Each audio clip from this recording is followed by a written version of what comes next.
The quest for a good night's rest is all over social media, oftentimes marked with the hashtag sleepmaxxing. From sleepy girl mocktails to special tape to shut the mouth, there's a lot of noise out there on what helps us get better sleep.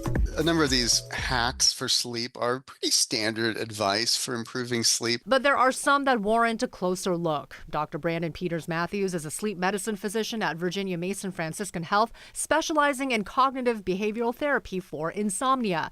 He knows quality sleep matters. Sleep is a pillar of health. Just like nutrition and exercise, it's the other main contributor to our health and well-being. And so it has its fingers in everything. First, tackling those special mocktails. I mean, it sounds tantalizing to have a mocktail in order to sleep better. They contain ingredients touted for better sleep. The cherry juice has some melatonin in it. There is some evidence that that can benefit sleep.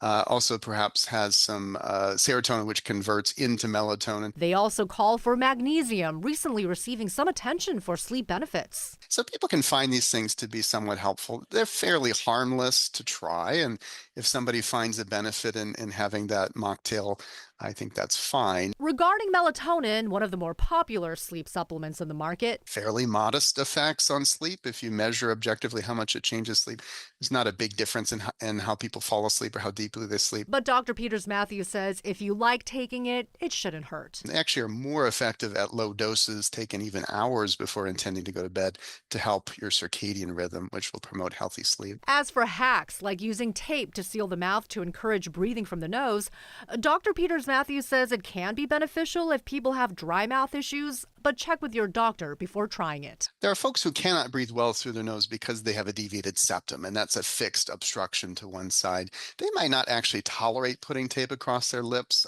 They may wake somewhat panicked and take the tape off. So it's not for everybody, especially folks who feel restricted in breathing through the nose during the day. And those sleep tracking devices should be used with a grain of salt. I would say accuracy is not 100% as far as staging sleep and correlating to your sleep. As for what does work, it's important to recognize how much sleep you really need. You don't want to spend more time in bed than you're able to sleep. So if you're always getting 7.5 hours of sleep, you don't want to spend 9 hours in bed, or you're going to be awake an hour and a half each night. So it might actually mean keeping a consistent wake time, getting 15 to 30 minutes of sunlight exposure in the morning upon awakening, and then actually delaying your bedtime to build a stronger sleep drive. For HealthLink, I'm Christine Pei reporting.